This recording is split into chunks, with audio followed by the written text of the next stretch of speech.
member of our Secure Food Systems team. It's Dr. Sylvia Wanzala-Martin. Sylvia is a risk analyst for our University of Minnesota Secure Food Systems team at the College of Veterinary Medicine.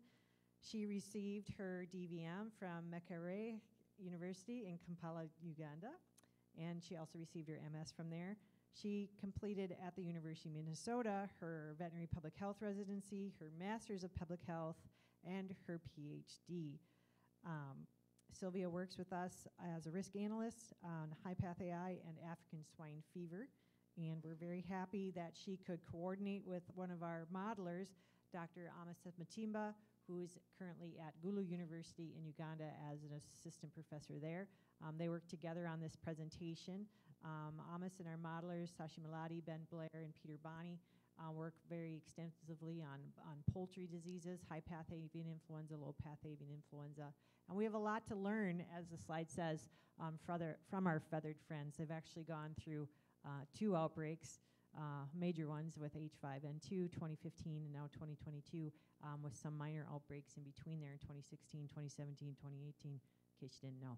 All right, so take it away, Sylvia. You've got your mic'd up, and here is the pointer. Thank you. Hope you can all hear me. Yeah, so regarding lessons from our feathered friends, as Marie has mentioned, there's a lot we can learn from them. This slide is just showing our team, the U of M Secure Food Systems team, and the different people who work together with. We have the modelers, and we have the risk assessment team, and the various members. So about us, our team looks at the goal of our team is to minimize unintended negative effects of disease and the response to that disease while achieving the goal of the response. So this is a proactive approach, is to make sure that you optimize animal and animal movements from uninfected farms in an outbreak.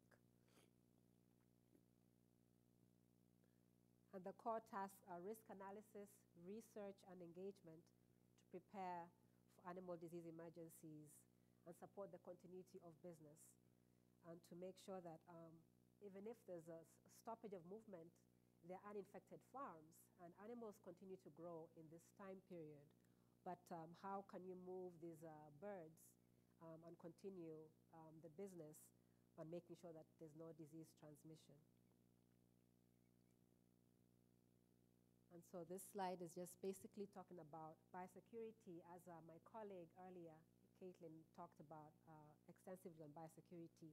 It's a very key component of agriculture, and it also includes bioexclusion and biocontainment, where bioexclusion refers to preventing disease introduction onto the property, and then biocontainment is preventing the spread of disease within the farm. So there are 3 levels of biosecurity. There's primary, secondary, and tertiary. But primary revolves mainly around the location, the physical location of animal facilities. Ideally, you don't want your farm to be close to other farms or public roads. And the secondary talks about the physical factors like the farm layout, presence of drainage, location of the changing rooms, air filtration systems, whether you have the housing design. So that all refers to the secondary level of biosecurity. And the tertiary talks about the routine procedures that are taken to prevent introduction and spread of infection. As my colleagues mentioned earlier, things like showering in, showering out, footwear changes, equipment, cleaning and disinfection. So those are the 3 different levels of biosecurity. This slide is just talking about the 14 principles. In the poultry industry, there are 14 principles of the National Poultry Improvement Plan. And this system, this program was established in the 1930s, to provide a system in which new technology can be effectively applied to the improvement of poultry and poultry products throughout the country. But the NPIP is voluntary.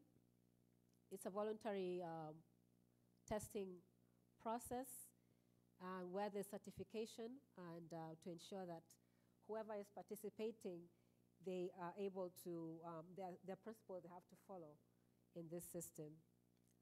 And this slide just shows I'm not sure if you're able to see it clearly, but the 14 principles. Of these principles, the first one is you need to have a biosecurity coordinator, someone who coordinates all these processes. And other things that involve these principles are, for instance, training, making sure that the employees are trained. And if there are new people who come onto the farm, they are also trained and they know what it needs to be done in case of an outbreak. Now, one of my colleagues also talked about a clear line of separation. That is the second one. You must have that in place as one of the principles. Another principle is ensuring that there's a perimeter buffer area so that you know where the clean products are and the ones that are not clean. Personnel need to be protected, have adequate PPE, and to make sure that they're not able to transmit infection.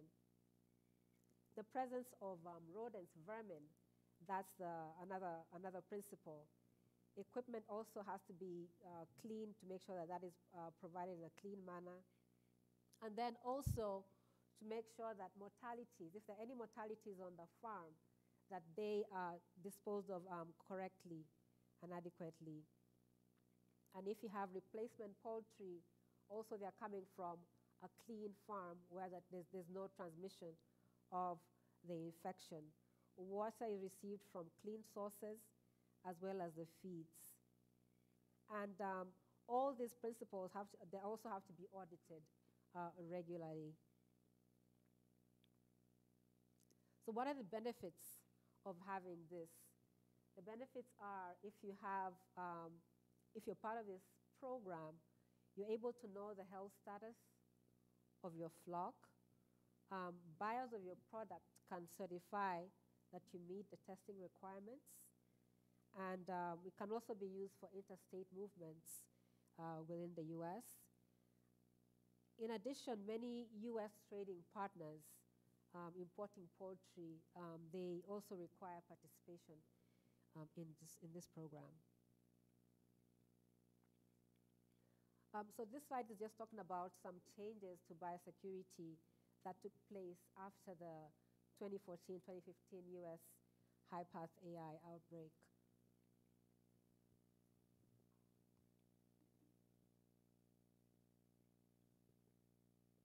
So what Dr. Sato found, Dr. Sato sent out a survey to several people who worked during this outbreak. And in this survey, Dr. Sato found that before the outbreak, 28% of the people who responded, they had biosecurity officers. But after the outbreak, it went up to 88%.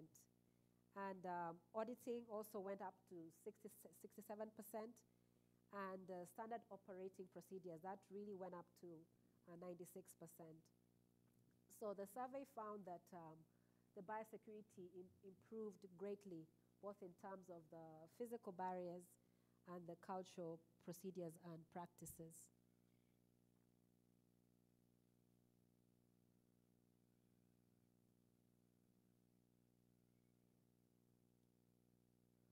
So now I'll move on to the targeted biosecurity. My colleagues also mentioned earlier about some of these outbreaks that we've had. And so based on epidemiological findings, expert opinion, recent outbreak experiences with HiPath AI, it's been found that the highest risks for avian influenza introduction has been personnel who enter the poultry buildings, shared equipment and shared crews, dead bird disposal procedures, and manure management. And so in the poultry industry, they've done the targeted biosecurity, which is very key. And so the NPIP that I talked about earlier, that was the standard measure that takes place. But targeted is more stringent. It's evidence-based, pathogen and commodity specific, and hence it's more effective. So we need both types of biosecurity, and then the national standards are useful for promoting the general health of the flock, but the targeted one helps to protect the flock from high-path AI, and which can be used in extremely dangerous conditions, as we have seen in the outbreaks in recent times. So when do you deploy targeted biosecurity? Because even the word itself, targeted, tells us the measures are more stringent and they're more efficacious at mitigating disease transmission. But that also means that it's resource demanding and very intensive as well on the people who are involved. And so it could be used during high risk and high consequence periods. For example, the pre-movement isolation period, or PMIP, that helps to facilitate continuity of business even in the event of an outbreak. And we're going to see a little bit about this. Determination of the optimum duration of this period, which is a period of intense biosecurity, is guided by science and some of the risk assessments. So this image just shows that if you have a scheduled date to move your birds, and yet your birds are exposed to high-path AI close to the time you're going to move them, then it will be, let me go back. Okay, you're able to see that. So it will be difficult to really detect if there are any infected birds, if they're exposed close to movement. So because signs of disease can take time, the incubation period for high-path is anywhere from 3 to 21 days. So you may not be able to detect the infection if it happens very close to the time you're planning to move your birds out of the facility. And so if the birds are exposed much earlier to several days before your scheduled movement date, then that means that actually gives time for the infection to spread within the flock, and then you're able to detect the infection if you test before you send out your birds out of the farm. And so there's what we call the pre-movement isolation period. And so that period is a period where you ensure that nothing is entering your farm, and you're protecting the farm, so that if there's any infection, you're able to detect it. And if there's no infection, your birds are clean and they're able to go to market. And this period has been determined by a series of, actually my next slide is going to talk about that. There's science behind determination of the pre-isolation movement by use of mathematical modeling. And my colleagues have done a lot of work with that, where they're able to estimate within flock disease transmission parameters, and they simulate disease transmission within the flock. And so they're able to implement surveillance protocols to determine the time to detection of the various protocols. And so if they're able to detect infection with a 95% confidence, then they're able to say these birds are infected and we cannot take them out to market. So things like Pathogen and husbandry characteristics like the infectious period, flock size, housing types, those are all within flock disease dynamics. In addition to sample size and the type, the test type and frequency, all those jointly influence the estimated duration of this pre-movement isolation period. So it's been estimated to be 8 days for turkeys to market and 5 days for broilers to market. So why is this period important? It helps to minimize the likelihood of flock exposure to high-path AI near the scheduled movement date. It increases the likelihood of detection of infected birds prior to movement, and also decreases the likelihood of moving infected but undetected poultry, and that reduces the risk of high-path virus lateral transmission. In addition, it assists the regulatory officers who are issuing movement permits to know what is taking place on the property.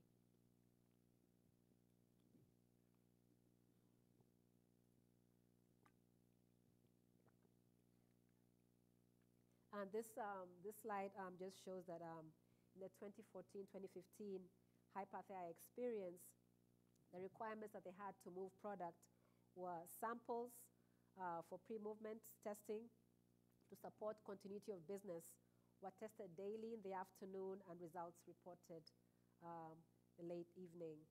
So flocks that were negative on 2 consecutive tests were issued a shipping permit. When reassessments were done and people had more discussion about it, they thought that some of the reconsideration needed to include, reconsider was the everyday testing needed to be reconsidered, and late night testing and permitting, as well as also the resources being spent on permitting for low risk products. So during the goal of the pre-movement isolation period is for producers to use enhanced procedures in order to reduce the risk of the exposure to the farm prior to movement. And also to move birds during an outbreak, producers need to observe that period for the set number of days, as we saw earlier.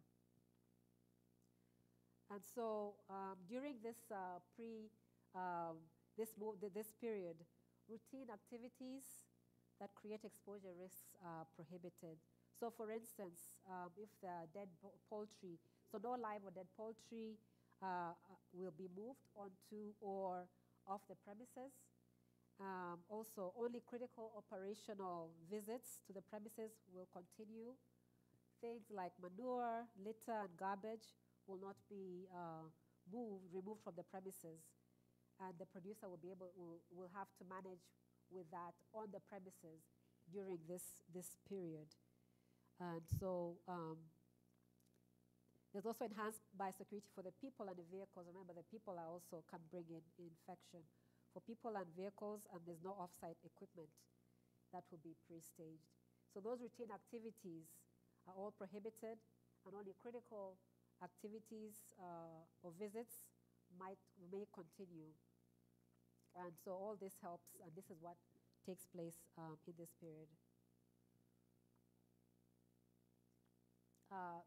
So in conclusion, the standard industry biosecurity may not be enough. So the 14 steps that we talked about, they may not be enough to mitigate disease entry pathways. They are great, but they may not be enough. But so in the event of an outbreak or an impending outbreak, targeted biosecurity is better because it's an extra layer of protection.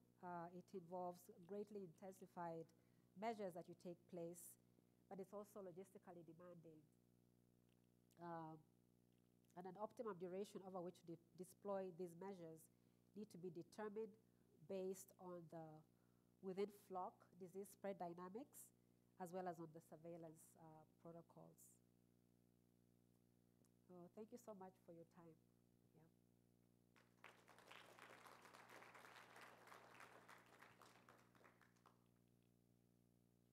any questions for Dr. Martin on NPIP, PMIP, all the IPs, intellectual properties? I just want to make it clear that the National Poultry Improvement Program was established back in the 30s for breeder flocks. These 14 biosecurity principles, they came into being after the 2015 outbreak. So this is something that's new for the poultry industry, having that NPIP in place and having it audited. And they were scrambling for audits this year during the outbreak. So during the current outbreak, it's still ongoing. If you guys didn't know, well, we're having a fall wave. But any questions for Dr. Martin? Behind. You have one, Seth. You have to jump up and down. So for the the isolation time in poultry, is everything moved out all at once on one day, or does that, is there a gap between the first movement to the last movement, and how does that permit work if there is a gap at all? Yeah, I think you take it up. Yeah. So it depends on the farm. There are multi-age farms and multi-flock farms, and some of them are in the millions. And so they do have multi-day loadouts, or what do we call stage loadouts? We had a word for that. And so in that case, it's each barn is tested over that 8-day loadout period. Let's say it takes 8 days to load out. You're testing that barn 24 hours, and then the next barn 24 hours after that, and the next barn 24 hours of that after that. So yes, is the answer. And no is the answer too, depending on the flock. And that's with turkeys, where we have the most experience and unfortunately the most number of high path outbreaks. Great. Yes, Deb.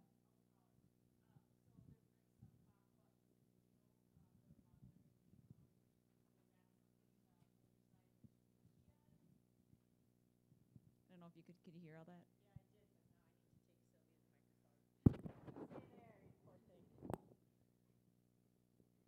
If it was Seth, I'd make him run, but you can wait. You're fine. So when they were doing the auditing process, they did do some of it over FaceTime this time, and plus with COVID, right? It's been going on for a while too. So some of the auditing for these NPIPs was done by video.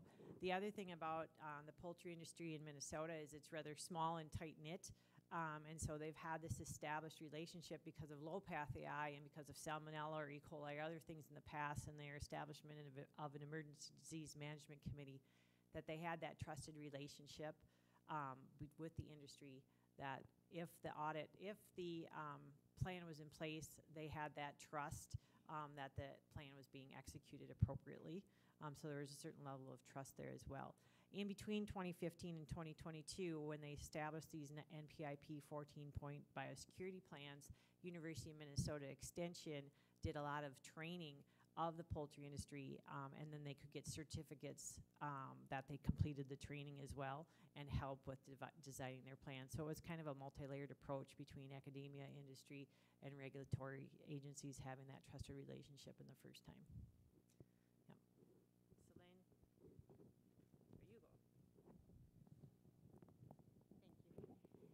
I was just wondering if, what you mentioned about the audits and everything, if that can give us some insight as to level of compliance and effectiveness that would be useful to learn about what that could be in our industry. Yeah, I think that what we're going to learn the most about level of compliance with NPIP biosecurity protocols is if we include in this most recent epi analysis of this outbreak that we're undergoing right now questions related to NPIP biosecurity. And I think those questions haven't been asked, and the epidemiological investigations need to be retooled to include those. It's an area of contention a little bit, but it certainly covers all the bases when you include, are you an NPIP certified flock, yes or no, and then can you dig into those things a little bit more. So we're working on that, how to ask those questions appropriately, still supporting the program and moving it forward. It's a difficult thing to do. Tim? Okay, I turn this on again. All right, so today I'm having a little bit of a problem with this idea, and this is more of maybe a debate type thing or philosophical approach, but I don't really get why we're differentiating standard versus targeted biosecurity. Like, maybe it's because the world I live in, but I think we always want to maximize biosecurity at all times. And so why are we differentiating? Right. And saying that there's something that's appropriate to kick in at certain times. Right. It doesn't really work for me. So, so there's a labor shortage in agriculture, right? And so currently, right now, for example, your standard biosecurity to enter a poultry barn well, now we're in high path season, but let's pretend that high path didn't come back. So in the middle of the summer when high path was low, your standard procedure to enter a poultry barn was to walk between the barns with your boots, walk into the barn, leave your boots behind, and put new boots on, right? But you're still touching the ground with your boots. Your boots are entering the barn, changing area, and then you're changing into bird boots to walk in with the birds. Just like my animation there. Okay, so that is a general thing to kind of keep out a lot of different diseases from contacting the birds. However, during high path AI, they will then institute targeted biosecurity with disinfectant booth baths with agents known to kill high path avian influenza at those barn entry points. So having boot baths maintained and on all these sites was too expensive and too time consuming for people, but it's an example of a very targeted biosecurity practice that would decrease the high path AA entrance into the barn. So that's a targeted biosecurity. So changing boots and coveralls, fine. Changing boots and coveralls and then disinfecting the boots prior to walking in, that's more targeted biosecurity, right? The other biosecurity thing is the rendering, right?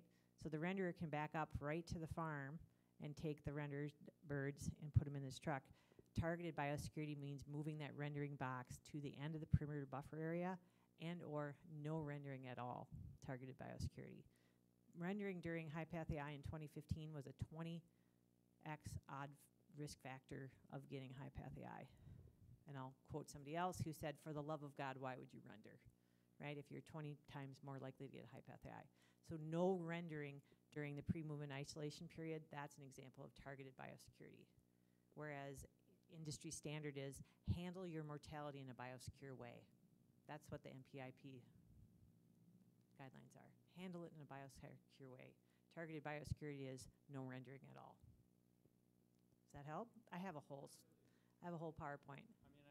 I get the examples. I get the examples and how it's targeted, right? Mhm. But what I don't understand is why we're not, why we would be, you know, I think the approach of many is that you're going to maximize biosecurity at all times. Yes, if we could do things every day to improve our herd, people would do it.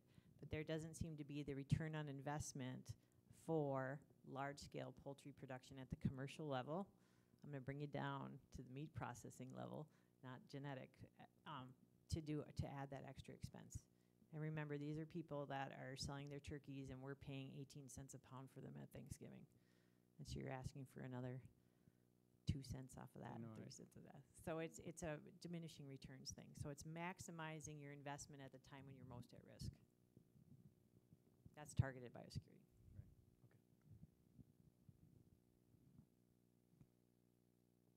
We go rodent control plans. Rodents really don't have much to do with high path AI.